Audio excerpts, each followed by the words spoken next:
In today's farm report, egg exports are down this year and are expected to be even lower in the coming year.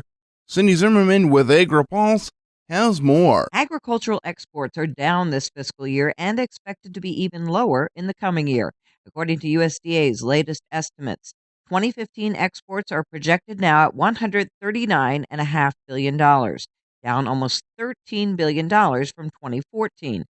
Besides the lower crop prices, senior economist Warren Preston says there are other reasons for the decline. The strong dollar, the impact of the West Coast ports logjam earlier in the year, and then the avian influenza restrictions on poultry have really impacted the exports of eggs and also for broilers. The 2015 forecast for grain and feed exports was actually increased slightly, with the biggest increase coming in exports of the ethanol co-product distillers grains to China.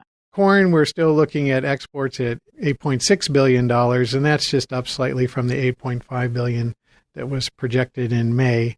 Wheat is down a little bit again to $5.9 billion from $6.1 billion in May.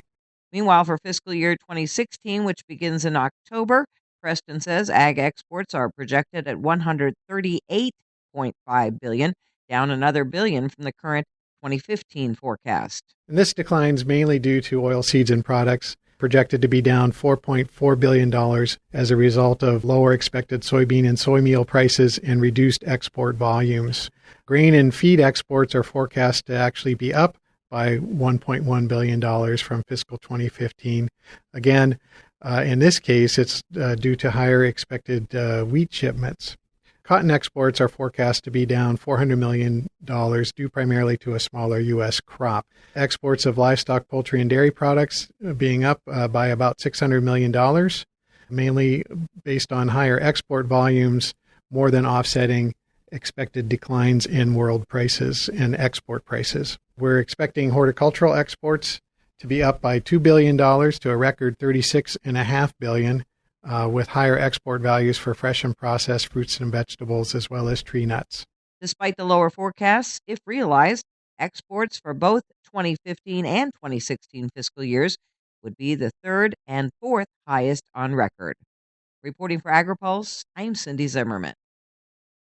After this past week's pretty cool fall-like weather across the central and eastern U.S., all of a sudden, once again, it's summertime, summertime.